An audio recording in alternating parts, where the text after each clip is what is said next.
Hello students, आप सभी को आपके अपने प्यारे channel conceptual study with Ritesh में एक बार पुनः स्वागत है।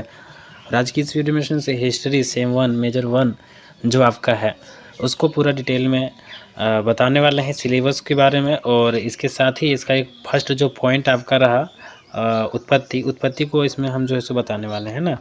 तो पूरा वीडियो को देखिएगा स्टूडेंट्स, और चैनल में अगर नए होंगे जरूर से सब्सक्राइब कर लीजिएगा, ठीक है। सबसे पहले बात करेंगे स्टूडेंट सिलेबस को लेकर के, क्योंकि सिलेबस सबसे पहला हथियार होता है जिससे हम अपने लक्ष्य को भेज सकते हैं ना।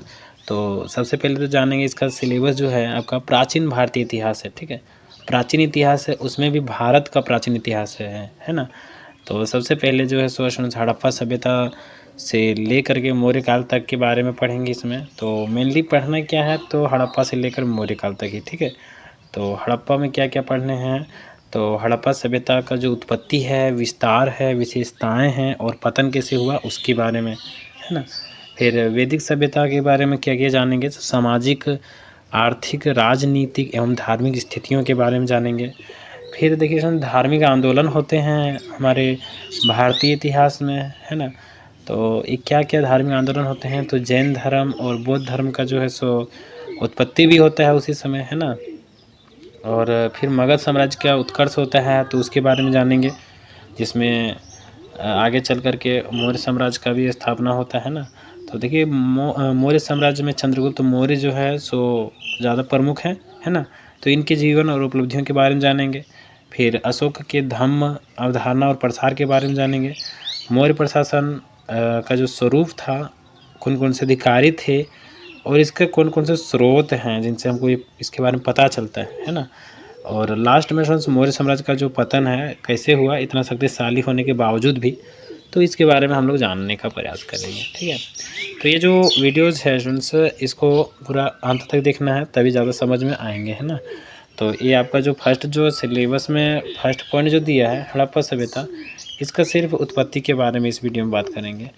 तो देखिए उत्पत्ति में क्या क्या है स्टूडेंट्स, इसका उत्पत्ति का सबसे पहले जानेंगे समय कि हड़प्पा सभ्यता कौन से समय में उत्पत्ति हुआ इसका, ठीक है। तो देखिए स्टूडेंट्स जो हड़प्पा सभ्यता है इसको हम लोग सिंधु घाटी की सभ्यता भी कहते हैं। और इसलिए भी कहते हैं क्योंकि यहाँ का जो नदी है सिंधु नदी, उसके किनारे बसी और फली फूली, इसीलिए इसको सिंधु घाटी की सभ्यता कहते हैं, है ना। और ये जो है विश्व की सबसे प्राचीन और उन्नत नगरीय सभ्यता थी। यहाँ पर नगरीय अवशेष प्राप्त हुए हैं ना। नगर में जो जो चीज़ें होते हैं वो सारा चीज़ यहाँ पर देखने को मिले हैं। अब देखिए इसका जो शुरुआत हुआ 3300 ईसा पूर्व से हुआ। देखिए शुरुआत तो 3300 ईसा पूर्व से हुआ, लेकिन माना जाता है एनसीईआरटी के अनुसार 2600 ईसा पूर्व। तो क्यों ना हम लोग 2600 ईसा पूर्व को ही माने, है ना। फिर देखिए 1900 ईसा पूर्व तक ये रहा, इसके जो अवशेष मिलते हैं जिसके माध्यम से हम लोग को पता चलता है समय, उसमें जो है सो 1900 ईसा पूर्व मेनली माना जाता है, ठीक है। अकॉर्डिंग टू एनसीईआरटी किसी किसी में 1750 भी माना जाता है, किसी किसी में 1800 माना जाता है ना।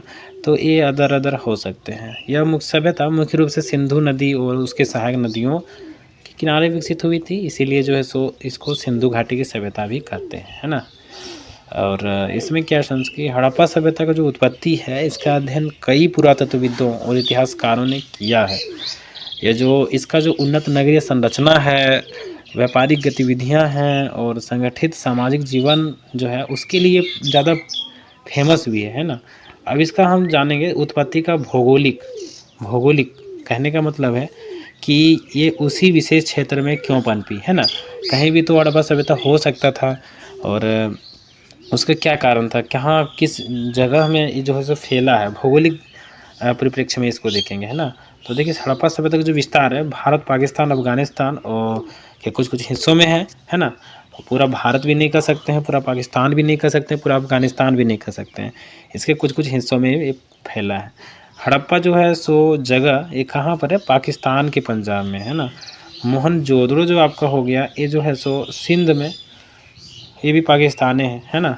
धोलावीरा जो है गुजरात है भारत के अंदर। और कालीबंगा जो आपका हुआ, इसको कालीबंगन भी बोला जाता है कहीं कहीं, है ना। तो ये राजस्थान है भारत में ही, ठीक है। और राखीगढ़ी हरियाणा आपका है भारत के अंतर्गत ही। तो ये सारा जो है सो भौगोलिक परिप्रेक्ष्य जान गए कि किस किस जगह में लगभग ये फैला हुआ था, है ना।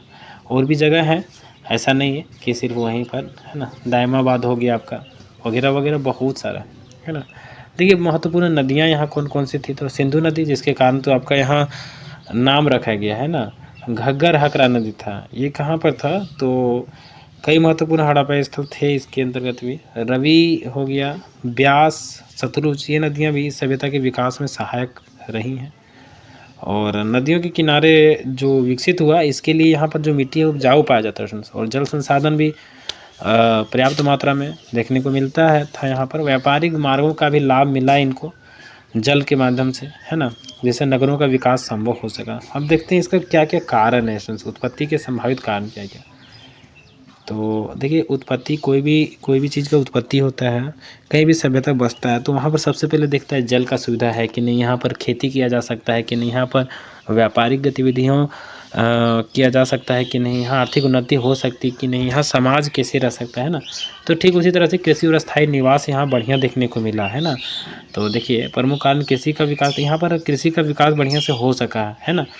और पशुपालन भी हो जाता था, तो इसलिए भी यहाँ पर, और व्यापारिक और आर्थिक उन्नति यहाँ पर संभव था, क्योंकि देखिए व्यापार जो है यहाँ पर जल माध्यम से होता था, है ना। मेसोपोटामिया जो कि इराक में आपका है, फारस जो कि ईरान में, तो यहाँ पर जो है सो तांबे, कांसे, सोने, चांदी जैसे धातुओं का आयात भी किया जाता था, और इस तरह से व्यापार किया जाता था।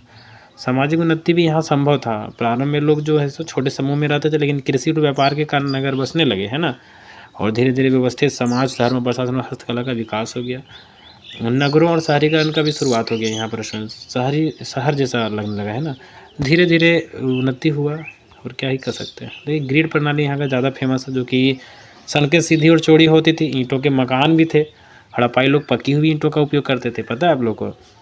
सिंचित कृषि प्रणाली थी, है ना। नहरों और जलाशयों का उपयोग किया जाता था, वाह।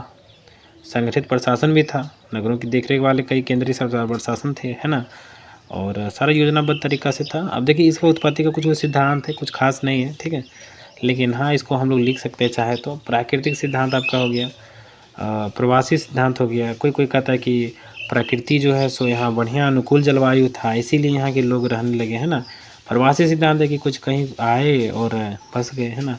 स्वदेशी विकास सिद्धांत क्या है, तो कहना है कि हड़प्पा सभ्यता भारत की एक स्वदेशी सभ्यता थी, यहीं के लोग अदर जगह से यहाँ आए, है ना। अब देखिए उत्पत्ति के पुरातात्विक प्रमाण कौन कौन से हैं, तो देखिए पुरातत्व खुदाई से मिले प्रमाण जो है 1920 में दयाराम साहनी ने हड़प्पा स्थल की खोज की, और 1922 में राखल दास बनर्जी मोहनजोदड़ो की खोज की, है ना। तो यहाँ पर खुदाई में विशाल अन्नागार मिल गया, जल निकास प्रणाली, पक्की ईंटों का मकान आदि मिल गया। लिपि और अभिलेख में यहाँ पर मिला, देखिए लिपि यहाँ जो है चित्रात्मक लिपि था, है ना, इसको पूरी तरह से आज भी पढ़ा नहीं जा सका है। मोहरों पर उकेरी गई आकृतियाँ और लेख प्रशासन व्यापार से संबंधित माने जाते हैं। और देखिए मूर्ति कला और कला भी यहाँ पर फेमस थी, है ना। नृत्य मुद्रा में महिला की कांस्य प्रतिमा मिली, पशुपति महादेव की मुहर जो दर्शाती है कि लोग शिव की पूजा करते थे। तो ये सारा चीज़ प्राप्त हुआ। आई होप सारा क्लियर हो गया आप लोग को इससे रिलेटेड, है ना। उत्पत्ति के बारे में बात किए थे, और इससे रिलेटेड जितने संबंधित चीज़ें थे, प्रमाण वगैरह, है ना, सारा कुछ क्लियर हो गया। आगे प्रश्न सभी को समझ में आया होगा, है ना। तो आप लोग के लिए डेमो के लिए था, इस तरह से क्लासेज हमारे जो हैं सो करवाए जाते हैं CSR प्राइवेट क्लासेज में, है ना। तो इसको ज्वाइन कीजिए, कुछ खास फीस है नहीं आप लोग का, जितना एग्ज़ाम फॉर्म भरने का फ़ीस है उतना हमारे जो है सो पढ़ाने का फ़ीस है। तो इसीलिए रखा गया स्टूडेंट्स, ताकि ज़्यादा से ज़्यादा स्टूडेंट्स इसमें जो है सो ज्वाइन हो सके, है ना, और लाभ उठा सके।